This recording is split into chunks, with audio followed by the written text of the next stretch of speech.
Back to news. పెద్ద పరిశ్రమలే కాదు, చిన్న మధ్య తరహా పరిశ్రమలు అభివృద్ధి చెందాలంటున్నారు మంత్రి శ్రీధర్ బాబు. రాష్ట్ర అభివృద్ధికి ఎంఎస్ఎంఈ పాలసీ కీలకంగా మారుతుందన్నారు డిప్యూటీ సీఎం భట్టి విక్రమార్క. ఎంఎస్ఎంఈలు బలపడితేనే రాష్ట్రంలో యువతకు ఉద్యోగ ఉపాధి అవకాశాలు పెరుగుతాయన్నారు సీఎం రేవంత్ రెడ్డి. ఎంఎస్ఎంఈల అభివృద్ధికి తమ ప్రభుత్వం పూర్తి సహకారం అందిస్తుందని సీఎం హామీ ఇచ్చారు. రాహుల్ గాంధీ గారు అనేక సందర్భాల్లో కూడా ఎంఎస్ఎంఈలకు సంబంధించి వాటిని కాపాడుకోవాలి, వారికి కావాల్సిన ఆర్థిక వనరులకు సంబంధించి ఒక ప్రత్యేక కోణంలో మీరు చూడాలి, ఉపాధి కల్పిస్తా ఉన్న రంగం ఎంఎస్ఎంఈస్. ఈ పరిశ్రమలను మనం కాపాడుకోవాలని ఆలోచన చేయాలని వారి సూచన మేరకు మొట్టమొదటిసారి ఈ ఎంఎస్ఎంఈ పాలసీని ఆవిష్కరణ చేయడం అనేది చాలా సంతోషంగా ఉంది.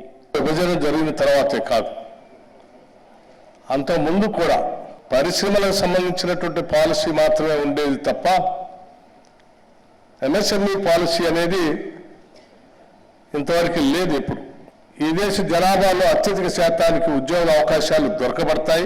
జీడిపికి కానీ రాష్ట్ర జీడిపికి కానీ పెద్ద ఎత్తున ఉపయోగపడేటువంటి ఎంఎస్ఎంఈని మనం రక్షించుకుంటేనే